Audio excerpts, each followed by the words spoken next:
Maraming salamat po sapagkat pwede kaming lumapit sa inyo at anytime. Salamat dahil sa inyong kabutihan ay pwede kaming umasa na kayo ang gumagawa sa aming buhay para sa aming ikabubuti. Alam namin, Panginoon, na anuman ang nagaganap sa amin ay walang aksidente, Panginoon, because you know exactly your plan and your will for us. Do bless us even for this morning as we ponder upon your words. Tulungan niyo po kami sa pamamagitan ng pagkilos ng inyong banal na spirito upang maunawaan namin ang mga katotohanan ito. Apply niyo po ito sa aming buhay, sa aming puso at isip upang ang mga katotohanan ito ay magsilbi, Panginoon, hamon para sa amin na naisin namin kayong lugurin sa anumang dako at anumang bahagi ng aming buhay, Panginoon. Thank you so much for each one. Do bless ang iba pa naming marahil ng mga kasama at kapatid na parating pa lamang. We commit even the other works na ginagawa sa mga panahong ito sa iba't ibang iglesia at kayo ang tunay na mataas at madakila. Sa pangalan ng aming Panginoong Jesucristo, ito po aming dalangin. Amen. Now, ilan sa atin ang gusto na pagpalain ng Diyos?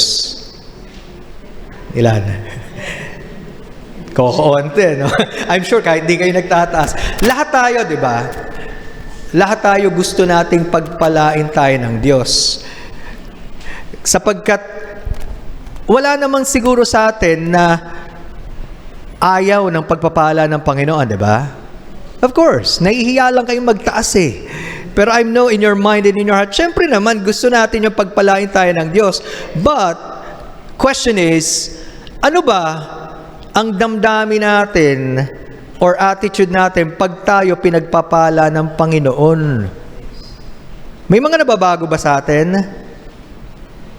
How do we treat God and His blessings toward our lives? Babasahin po natin ang ating talata at babalikan natin. I think mas nauna dyan. This is already the title. Yung unang slides. Ayan. Pansinin niyo po sa Proverbs 10:22. In the ESV it says, "The blessing of the Lord makes rich, and He adds no sorrow with it." Pinaalalahanan ako ng Diyos sa mga nakarang mga araw at linggo na totoo pala ang talatang ito at ang katotohanan ito ay totoong-totoo sa bawat isa sa atin. Ano man ang antas natin sa buhay, ano man ang dinadaanan natin. Para sa kapakanan ng nakararami, sa Tagalog version, ang sabi, ang pagpapala ng Panginoon ay nagpapayaman at hindi niya ito dinaragdagan ng kapanglawan. Let that sink in.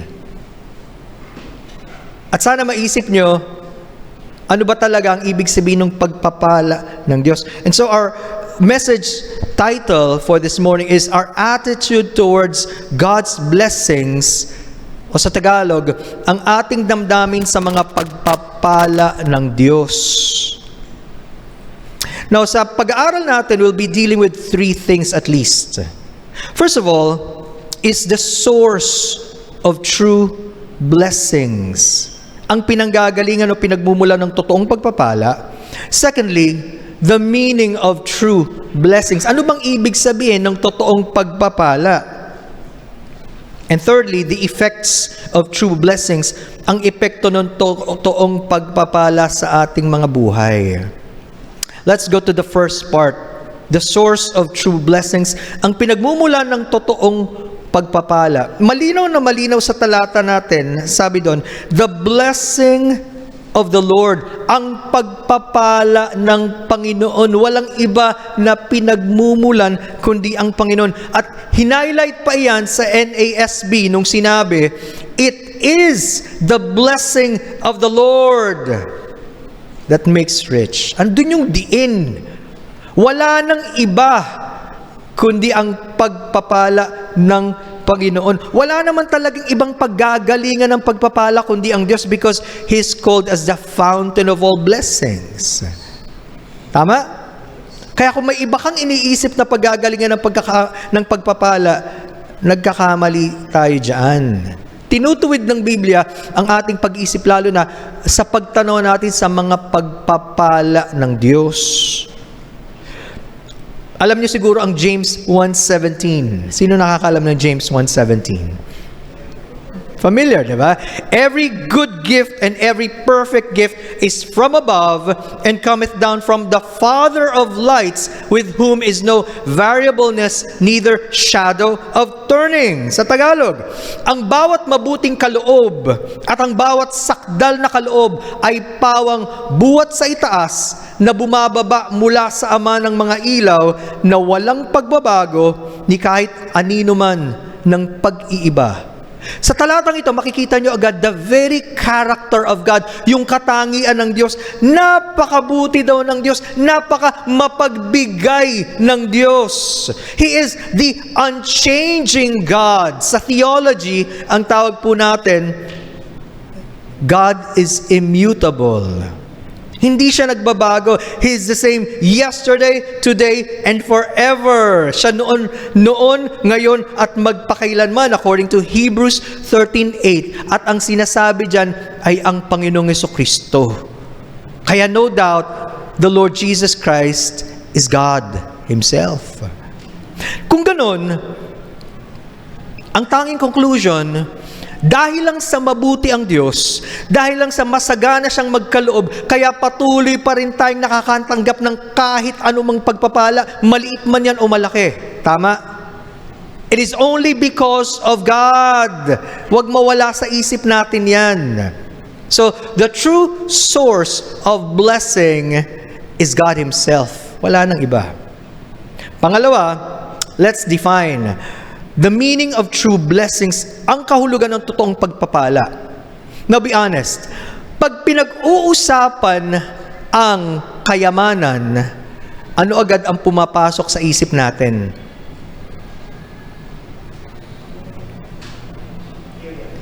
Pera? Siyempre. Kasama naman yan.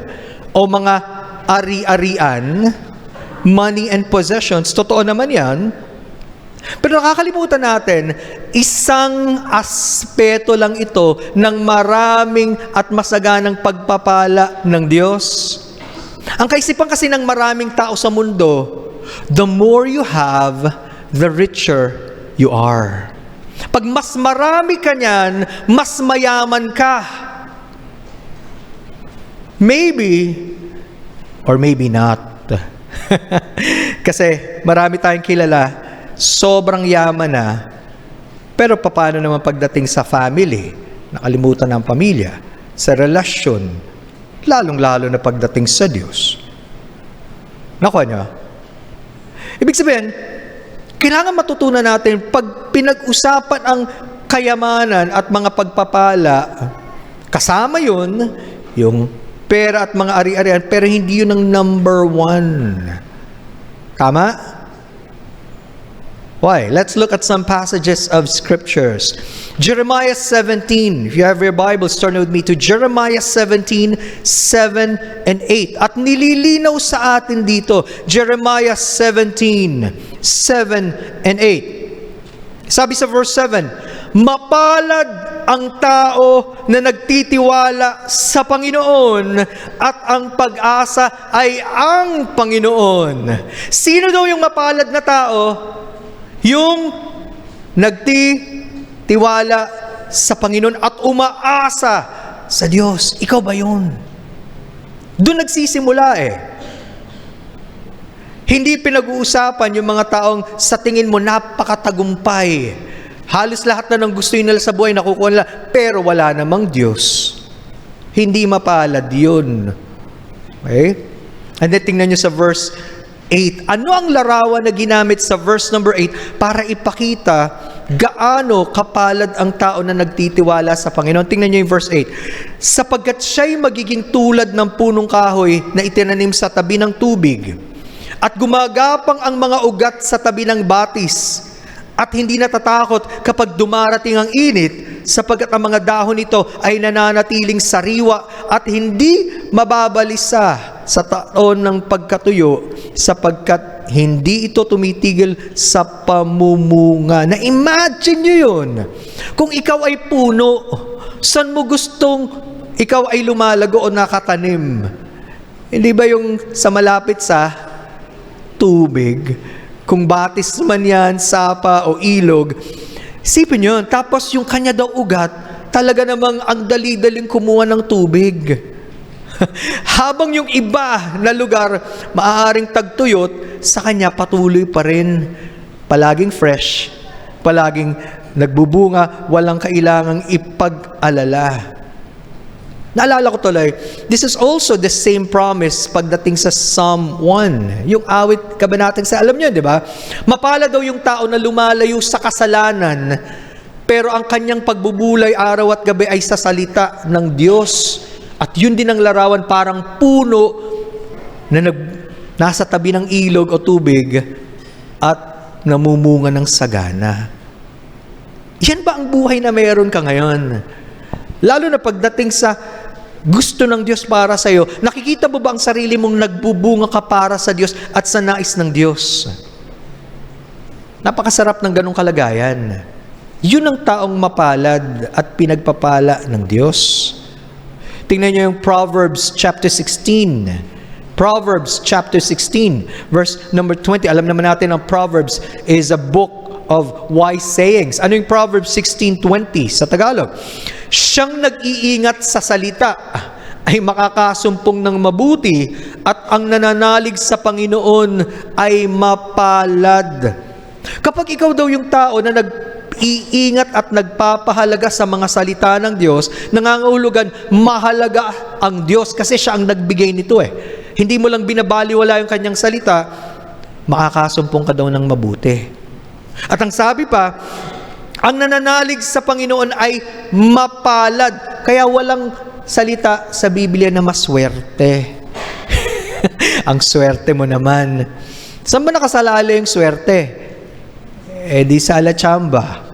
Walang ganun sa Bible. Ang salita sa Bible, mapalad. Bakit? Kasi pinagpapala ng Diyos.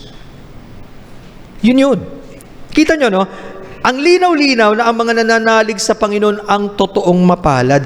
Ano man ang antas ng kalagayan mo ngayon? Iba-iba tayo ng pinagdadaanan. Merong marahil habang pinapakinggan natin ito pinag-aaralan, naiisip mo, hindi naman ako ganun kasagana ngayon.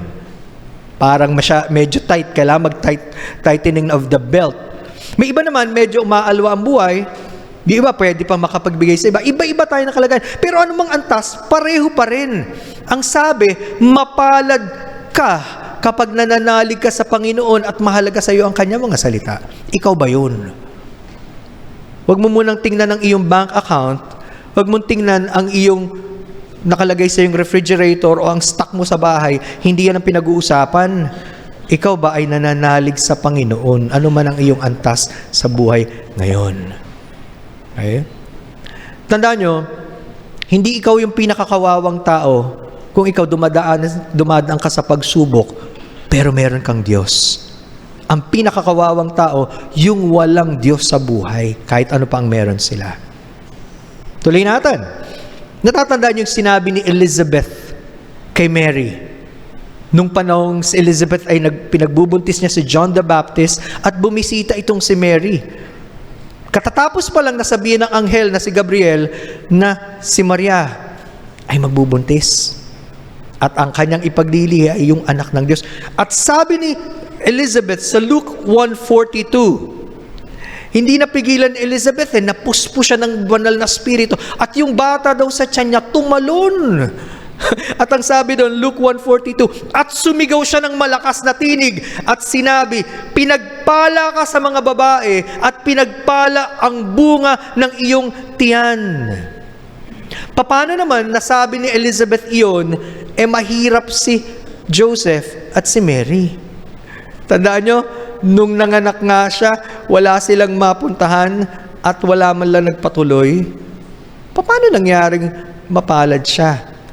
Kasi, again, siya ang magdadala sa kanyang sinapupunan ng tagapagligtas at ipapanganak niya at papangalanan niya siyang Jesus.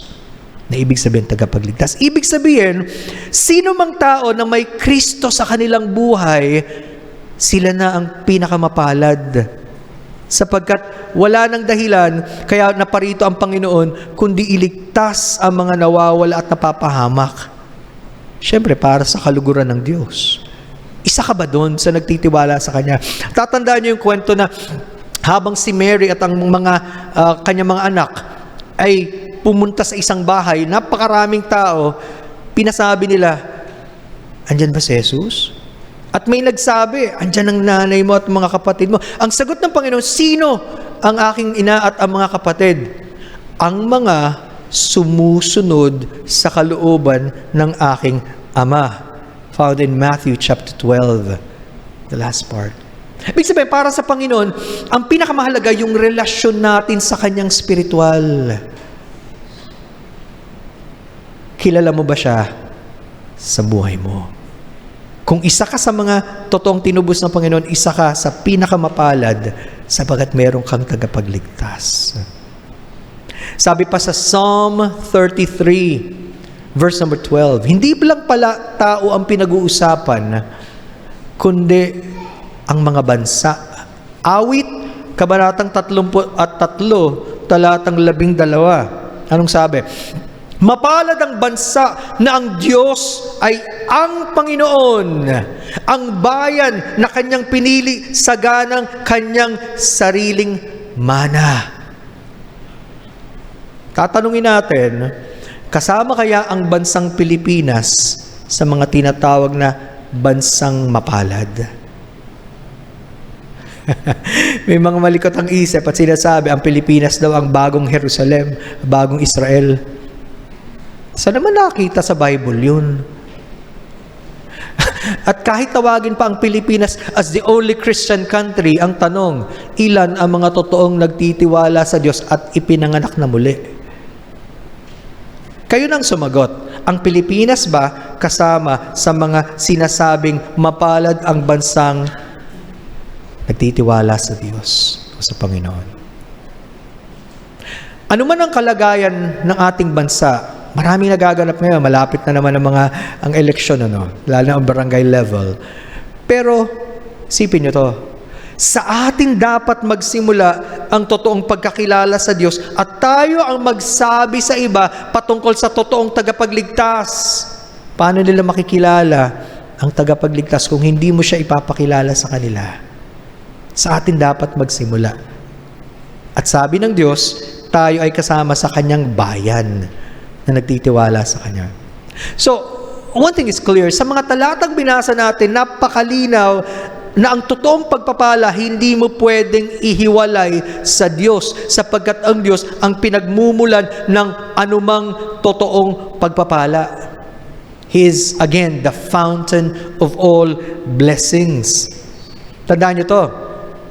Kapag marami ka sa bagay na tinatangkilik at sinasabi mong, ito ang mga pagpapala ko sa buhay, kahit ano pa yan, pero yan naman ang naglalayo sa iyo sa Diyos, at wala ka ng gana para sa Diyos, at wala ka ng panahon para sa Diyos, hindi pagpapala yan. Nagiging sumpa yan. Bakit? Sapagkat ang totoong pagpapala galing sa Diyos at lalo nating nakikita at namamalas ang kabutihan at kapangyarihan ng Diyos, hindi tayo lalayo, lalong lalapit.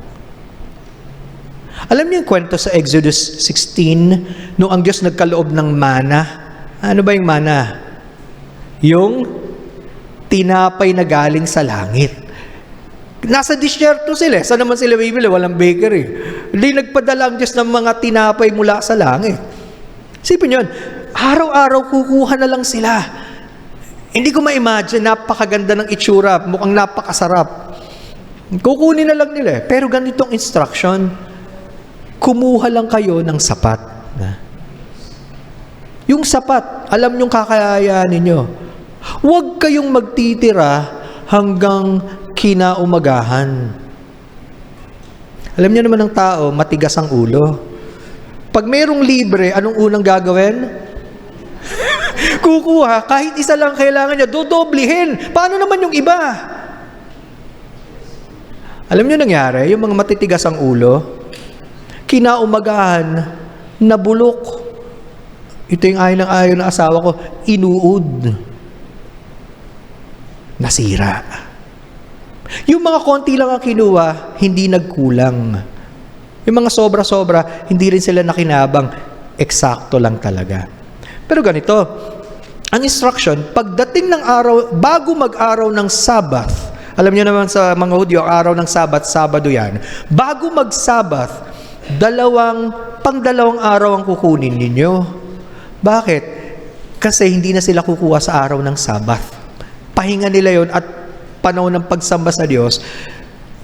Ang mga sumunod, 2 portion ngayon ang kinuha nila, hindi nasira yung ikalawang bahagi. Pinagpala na, nakasapat. Anong lesson? Matuto tayong makinig sa Diyos, ano yung sapat sa atin at ano yung sobra-sobra. Diyan tayo nagkakaproblema, mga kapatid. Busog na tayo, ano pang ginagawa natin? Kain ka pa rin ng kain. Anong gagawin mo sa sarili mo? Sapat na eh. Anong tawag mo sa sobrang kumain? Sobra gutom? Gluttony. Kasalanan din yun, mga kapatid. Kung ganong kasalanan ng mga ibang bagay, hindi pagsunod sa Diyos, kasama din sobra-sobra na eh. Ang lesson lang, matuto tayong magtiwala sa Diyos at sumunod. Hindi tayo pababayaan ng Diyos. Alam niyo ba, yung simpleng pagkakaloob natin, even pattern from the Old Testament, ay pananampalataya, Panginoon, kayo po magkakaloob ng susunod para sa amin. Kung wala ka pananampalataya sa Diyos, para sa iyo yan. Akala mo, ayaw mong ibalik sa Diyos yung para sa Kanya, hindi ka naman pagpapalain ng Diyos. Ang mga natututo, yung mga patuloy sa Diyos umaasa, sapat kayo, Panginoon. Una, nakita natin ang source of true blessings, ang totoong pinagmumula ng pagpapala ang Diyos. Hindi tayo, ha? Hindi yung mayamang kakilala mo, ha? O yung connection mo, ang Diyos. Pangalawa, ang totoong ibig sabihin ng pagpapala, galing sa Diyos, nakikilala mo ang Diyos, nagpapasalamat ka sa Diyos, hindi ka lumalayo sa Diyos. Yun ang pagpapala. At pangatlo, anong epekto ngayon ng totoong pagpapala sa buhay natin? The effects of true blessings. Sa Amplified Bible, yung talata natin sa Proverbs 10:22, ganitong sinasabi, "The blessing of the Lord brings true riches, and He adds no sorrow to it, for it comes as a blessing from God." Kailangan pang idiin no? Ang pagpapala ng Panginoon ang nagbibigay ng totoong kayamanan. Baka kasi sali-saliwa ang isip natin sa ibig sabihin ng totoong kayamanan. Nadadaya tayo. At hindi na daw dadagdagan ng Diyos ng kalungkutan sapagkat pagpapala nga galing sa Kanya. Ano ibig sabihin? Maraming positibong bagay na dinadala ang pagpapala ng Diyos. And this is represented by the term, yung kayamanan or riches.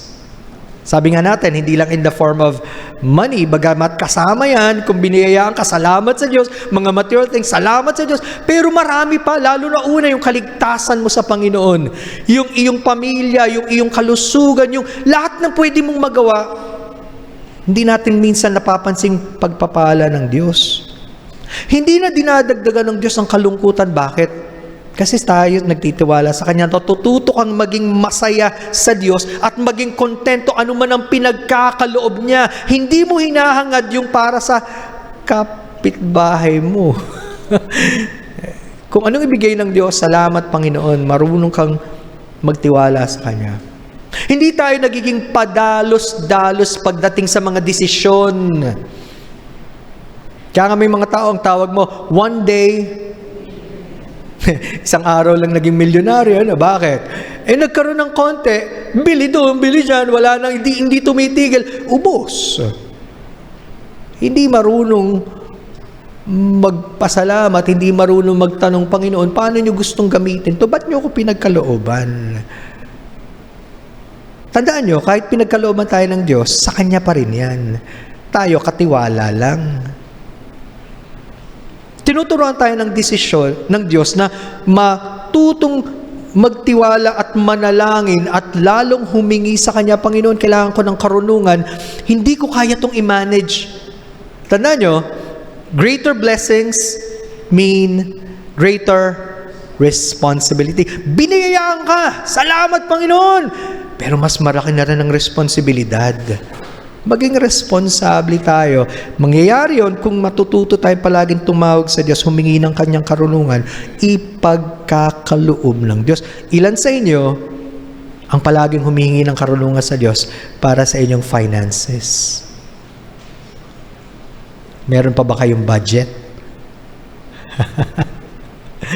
Alam niyo, paalala sa atin sa 1 Timothy chapter 6. Samahan niyo ako, 1 Timothy chapter 6. Napakagandang paalala sabagat, again, ano man ang kalagayan natin sa buhay, pinag-iingat tayo sa mga traps na kinahuhulugan ng maraming tao. Anong sabi? 1 Timothy 6:6. Datapwat ang kabanalan na may kasiyahan ay malaking kapakinabangan. Tandaan niyo yan. Hindi sayang na makilala mo ang Diyos, na mapalapit ka sa Diyos, lumago ang pananampalataya mo. Hindi sayang yan. Kapag mayroon kang kabanalan na may kasiyahan, malaking kapakinabangan yan. Yan ang totoong kapakinabangan. Sabi sa 7, bakit daw? Sapagkat wala tayong dinalang anuman sa sanglibutan at wala rin naman tayong mailalabas na anuman. Totoo, yung sinabi ni Job, hubad akong pinanganak, hubad din akong aalis sa mundong ito. Wala ka naman talaga madadala eh. Dumating kang... Ibig sabihin, wala tayong pwedeng kahit anumang ipagmalaki. Ano man ang ma-attain mo sa buhay, bigay lang ng Diyos yan. Wala kang totoong pag-aari at wala akong totoong pag-aari. Pag ganun ang mindset natin, hindi tayo kabig ng kabig. Sabi sa verse 8, ngunit kung tayo'y may pagkain at pananamit, ay masisiyahan na tayo doon. Ang ibig sabihin, ang buhay ng tao, simple lang kung tutuusin.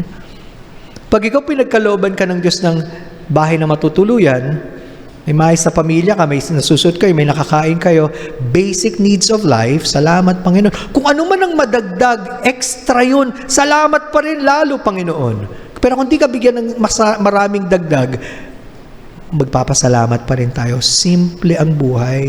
Kung makikita natin lahat galing sa Diyos, at siya ang may karapatang magkaloob. Sa iba, ganito lang, sa iba mas marami. Depende ayon sa kakayanan ng bawat isa. Ang nagiging komplikado at nagiging problema ng marami, kapag pinasukan tayo ng greed o yung kasakiman, naghangad ka na ng sobra-sobra higit sa gusto ng Diyos sa buhay mo. At naiinggit ka na sa iba, kabibili lang nila ng napakalaking TV. Ano mo yung napakalaking TV? Hindi naman kailangan siguro no?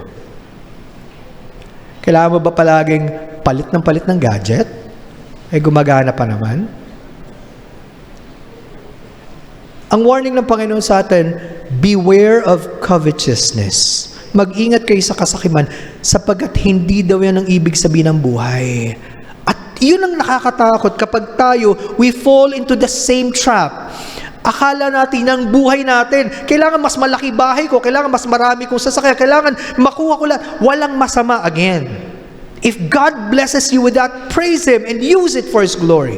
Pero kung hindi, be content. I fear na pag hindi natin una naklaro sa harapan ng Diyos, ano ang plano niya para sa buhay natin? Uubusin natin ang buhay natin, kahahanap at kapapursue ng mga bagay na isang araw iiwanan din natin. At wala na tayong panahon na hanapin ang kaharian ng Diyos at gawin yung gusto niya. Tama? Pag nag-observe ka ba sa buhay ng karamihan ng mga tao, dun lang umiikot ang buhay nila. Yung mga estudyanteng nakakausap ka because hindi nila kilala pa, ganun lang ang plano nila. Humahaba ang buhay sa kanilang bansa. Pero lumagpas man ng 60, magtatrabaho pa rin daw sila hanggang 65, 70, iba gusto mag-early retirement. Pero yun lang. And then what? Kawawa ka naman kung ganun lang ang plano mo sa buhay mo. Niwala yung, Lord, ano bang gusto niyong gawin ko? Ngayon. Ngayon na. Hindi yung kapag magre-retire ka, tsaka mo tatanungin, Lord, may panahon na ako sa inyo. Ano mang nangyayari sa buong buhay mo? Sinayang mo lang? Hindi pagiging mabuting katiwala yan ang pinagkaloob ng Diyos. At yun nga ang illustration ni John Piper. Nakakalungkot ko ang kaisipan din ng Kristyano. Gusto ko maraming pera para pag nag-retire ako, travel ako ng travel, tapos puro mangungulekta ako ng seashells. Isipin mo naman yun. Nag-retire ka, hindi mo na ginamit ang buhay mo para sa Diyos. Aanhin mo yung pag hinarap mo, Lord, ito na yung seashells ko. Kawawa, no? I fear, pag hindi tayo tinuruan ng Diyos, ganun lang ang goal natin sa buhay. Ayaw natin makilala ang Diyos, ayaw natin magpagamit sa Diyos, ayaw natin na maging masagana yung buhay natin sa paglilingkod sa Diyos kasi masyado na tayong preoccupied ng mundo. At ganun din ang kaisipan kahit ng mga nagpo-profess na Christian, walang pinagkaiba sa mga hindi kumikilala sa Diyos. Binabalik tayo sa Diyos. Tingnan nyo paalala sa verse 9 ng 1 Timothy 6. Datapwat ang mga nagsisipagnasang yumaman ay nangahuhulog sa tukso at sa silo at sa maraming mga pitang hangal na nakasasama na siyang naglulubog sa mga tao sa kapahamakan at kamatayan. Ang hindi alam ng marami, yung mga nakakita nyong super successful, super rich, talaga namang billionaires, napakaraming problema niyan. At ang pinakadelikado, palayo sila sa Diyos. Okay, madali mainggit. Buti pa siya may bago ganun. Galing sa Panginoon yan. Be happy for them. Pero learn to trust God. Huwag tayong mahulog sa mga patibong na kinahulugan na ng karamihan. Diba? Para lang makapaghanda ng magarbo dahil may piyesta, may piyesta o kaya birthday na wala talaga ipapangutang. Sa susunod, saan mo naman kukunin yun? Learn to pray, learn to be wise. Sabi sa 10, sapagkat ang pag-ibig sa salapi ay ugat ng lahat ng uri ng kasama, nililinaw. Hindi yung salapi ang masama. Ano ba naman yan? Kung pera lang yan, papel lang yan, kung nasa bank account mo lang yan, numbers lang, instrument lang yan eh. Yung pag-ibig, pag minahal mo na yan, at minahal mo kesa sa Diyos, tapos ka na. And how many of you love school or your studies more than God? How many of you love your career more than God? How many of you love your family more than God? How many of you love your dreams more than God? Bagsak na tayo dyan, mga kapatid. And hindi man lang tayo nagdadalawang isip sa ginagawa natin. Sabi doon,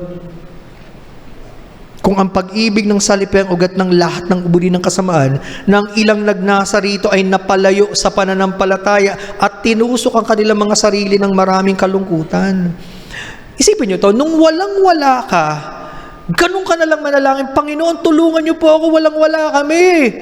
Nagkakasakit yung anak ko, Lord, help us. Nung nagkaroon ka na, taas mo na ngayon. Wala na akong panahon mag-church. Wala na akong panahon magbasa ng Bible. Wala na akong panahon mag-pray. Ba't ka pa binigyan ng Diyos niyan? Nakakalungkot, diba? Makikita mo talaga ang tao. Pareho yan. Both in poverty and in riches. Pag walang-wala, may mga tao sisisihin ng Diyos. Pag yung iba naman sobrang sagana, kinakalimutan naman ng Diyos.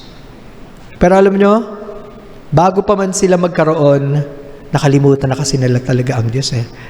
Bakit? Ang daming example sa Bible, si Abraham, si Job, si King David, which later we'll look at. Pinagpala sila ng Diyos, hindi sila lumayo sa Diyos, lalo silang nagpuri at nagbalik sa Panginoon. Nakita nyo? Nasa puso talaga ng tao.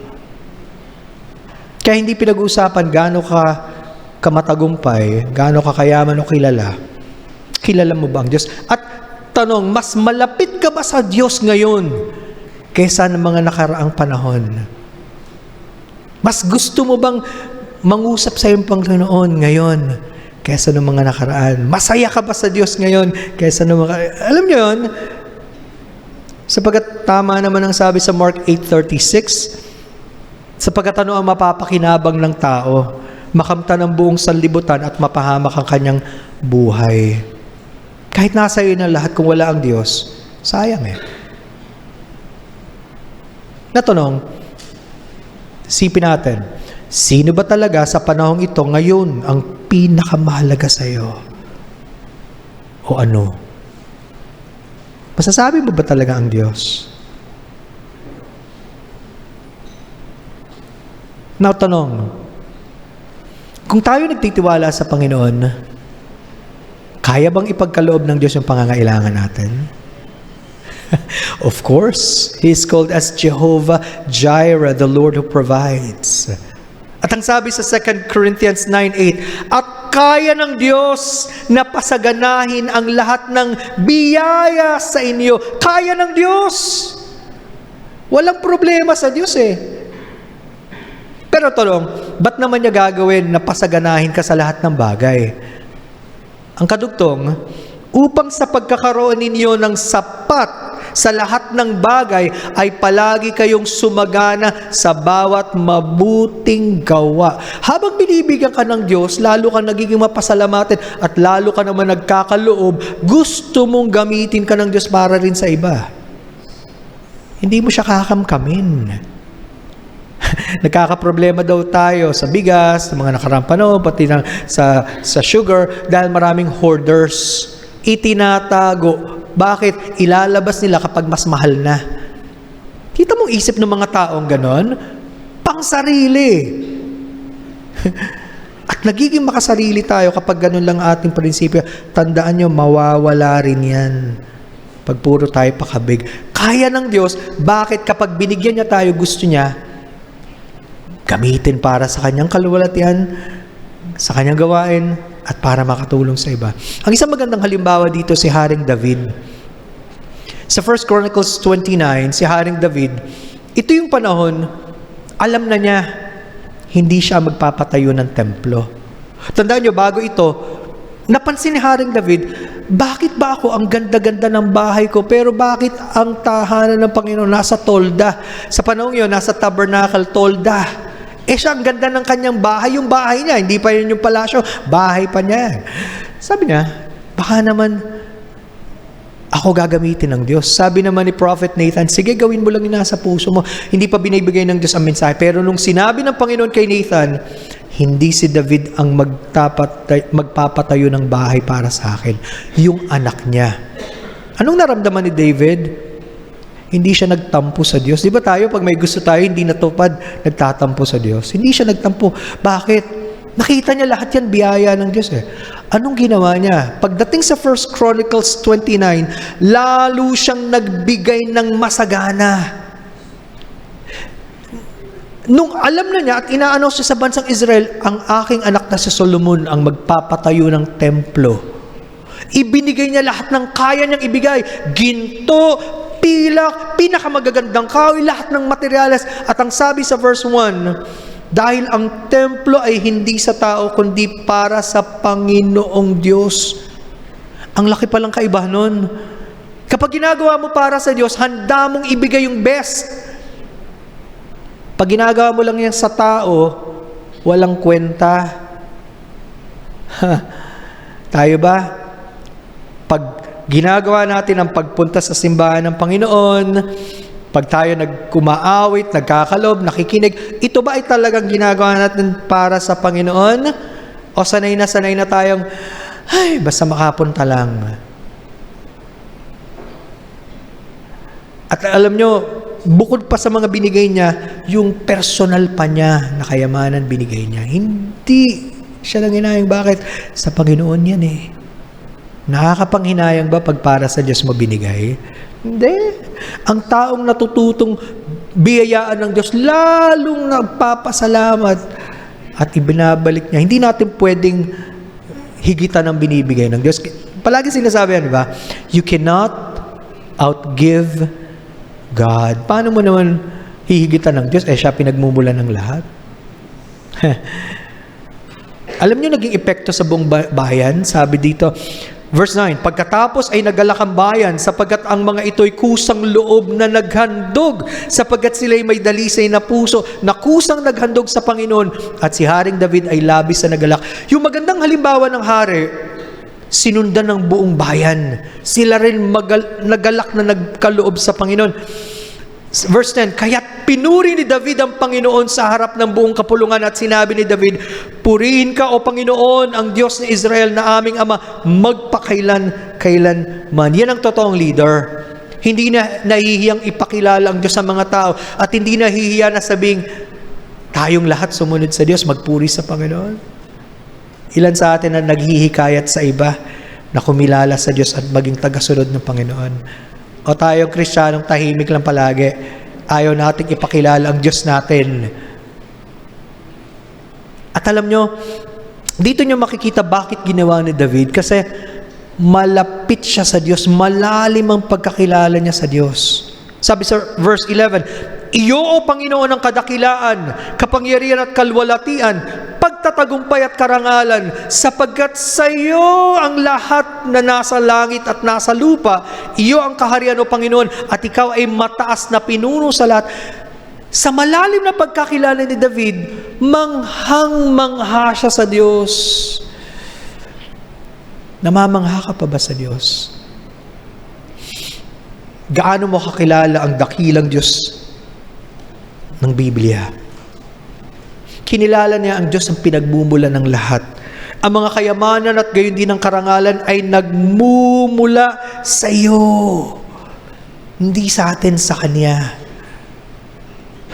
Kaya alam nyo, naging reaksyon ni David dahil nakilala niya ang kataasan ng Diyos, ang kadakilaan ng Diyos. Nang liit siya sa harapan ng Diyos. Kumpara ba naman sa Diyos, sino ko? Kaya sabi niya sa verse 14, ngunit sino ba ako? At ano ang aking bayan na kusang makapag-aandog sa ganitong paraan? Sapagkat ang lahat ng bagay ay nagmumula sa iyo at ang sa iyo ang aming ibinigay sa iyo, Panginoon. Lahat yan galing sa inyo. At kung meron man kaming maibabalik, sa iyo pa rin yan. Pag ganun ang attitude mo, magtatampo ka ba sa Diyos? Kaya hindi siya pwedeng magtampo sa Diyos. Lahat yun, kaloob ng Diyos. Mga kapatid, magsisi tayo kung dumarating ang panahon, kinu-question na natin ang Diyos, at parang mas marunong pa tayo sa Kanya kapag hindi nasusunod ang gusto natin. Baka naman hindi natin siya ganun kalalim kakilala. Gaano karaming tao ngayon, feeling nila entitled. Pag makabasa ka lang ng kahit ano, lahat ng karapatan nasa kanila eh. Ba't mo ko sinabihan ng ganyan? Ano ba nangyari? Madaling ma-offend. At meron nga, nagkasagutan lang, binangga yung driver talaga, patay. Nagigit-gitan sa road. Bakit? Entitled siya. Akala niya siya ang hari eh. Pero kapag nakita mo, wala tayong anumang pwedeng ipagmalaki sa Diyos. Hindi po, tatanggalin ng Diyos yung kayabangan natin, mga kapatid. Tanong, paano natin malalaman kung nasan yung puso natin? Kung talaga bang ito ay para sa Diyos o hindi? Unang tanong, ngayong pinagpapala ako ng Diyos, pwede mo rin sabihin to, ano ang ginagawa ko sa mga pagpapalang ito ng Diyos? Ngayong pinagpapala ako ng Diyos, anong ginagawa ko sa mga pagpapalang ito ng Diyos? Kasi may mga taong nagsasabi, siguro kung mas malaki lang ang sweldo ko, siguro kung mas maganda buhay namin, hindi kami mahirapan. Ang tanong, dun sa maliit na yan, pwede ka bang pagkatiwalaan ng Diyos? Saan mo ginagamit? Ibinabalik mo ba sa kanya nararapat? O palaging huli na lang ang Diyos? Nagiging matalino ka ba sa paggamit ng resources na pinagkakalob niya? O palagi na lang kulang simply because hindi ka makontento? Kung ano yung meron ka ngayon, anong ginagawa mo? At nalulugod ba ang Diyos yan? Pangalawa, future. Kapag pinagpala ako ng Diyos sa hinaharap, ano ang aking uunahin? Kapag ako pinagpala ng Diyos sa hinaharap, anong uunahin ka? Dapat alam mo yan. Halimbawa, magkaroon ka ng isang napakalaking biyaya mula sa Diyos. Bigla kang nagulat. Uy, salamat! Anong gagawin mo? Ay, tagal ko nang inihintayan, hindi pwedeng hindi ko to bilhin. Bili agad. Hindi mo na magtanong, Lord, bakit niyo ako binigyan, para saan to? At, tandaan niyo to, pag kayo sumusweldo o may natatanggap, itinatabi niyo ba una yung para sa Panginoon? O kayo yung tipo ng taong magastos na muna kung anong matira, tsaka na lang para sa Diyos? Napakapangit. Yung nagbigay ng lahat, hindi mo man lang pinapasalamatan. Natetest tayo dyan, mga kapatid. Sa maliit hanggang sa mas malaki. Kung hindi ka mapagkatiwalaan sa maliit, paano pa kapag binigyan ka ng malaki? Kaya siguro yung iba, hindi mabigyan ng mas malaki. Eh yung maliit nga binigay sa'yo, palagi mo nalang sinasayang eh. Hindi ka maging tapat eh. Maging tapat tayo sa Panginoon. Ano man ang ipagkaloob niya, mga kapatid.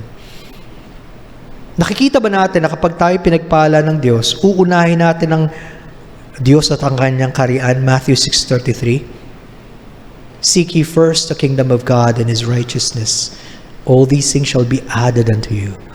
Nakikita mo rin bang ikaw ang gagamitin ng Diyos na magdaluyan ng pagpapala para sa iba? Siguro nga, kaya ka may extra to be a blessing to others. Pero alam niyo, wala nang masigit pa sa halimbawa ng Panginoong Jesucristo. Siya na lumikha ng lahat. Siya na may-ari ng lahat. Anong sabi sa 2 Corinthians 8:9? 2 Corinthians 8:9. Sapagkat nalalaman ninyo ang biyaya ng ating Panginoong Jesucristo, na kahit siya'y mayaman, naging dukha siya alang-alang sa inyo, upang kayo sa pamamagitan ng kanyang kahirapan ay maging mayaman. Iniwanan niya yung kalwalatian sa langit, yung pagsamba ng mga anghel, para maging tao, para mamatay sa krus, para sa ating katubusan. Bakit daw? Kasi tayo yung walang-wala eh. At kapag nakilala mo ang tagapagligtas, nagiging tagapagmana ka kasama niya. Tayo magiging mapalad na mga anak ng Diyos. Nakita niyo ba, ibinabalik tayo ng Diyos sa tamang pagtanaw, sa tamang perspective. Lahat ito galing sa Diyos. At siya ang bahala kung paano niya tayo bibigyan, at siya rin ang bahala kung paano natin dapat gamitin. Matuto tayong tumingin palagi. Maghintay sa Diyos. Kapatid, sana pag-isipan natin ito. At marahil isang pinakamahalagang tanong, kilala mo ba siya bilang Panginoon na tagapagligtas ng buhay mo? Kasi kahit anong pagpapalang ibigay sa iyo ng Diyos, mawawala lahat yan kung hindi mo kilala ang Panginoong Jesucristo bilang Panginoon na tagapagligtas. Sayang. Hindi mo siya makakasama sa habang panahon. Pero kung ngayon, handa mo siyang makilala, dun magsisimula ang pinakamalaking pagpapala ng Diyos sa iyo, na manahan siya sa iyo. At tayo naman mga Kristiyano, sana makita natin, kaya pala andi dito pa tayo, pinagpapala ng Diyos para gamitin ng Panginoon. Let's pray. Almighty Father, maraming salamat sapagkat kayo ang nagpapaalala sa amin. Totoo, sa inyo kami dapat tumingin, sa inyo kami dapat magpasalamat.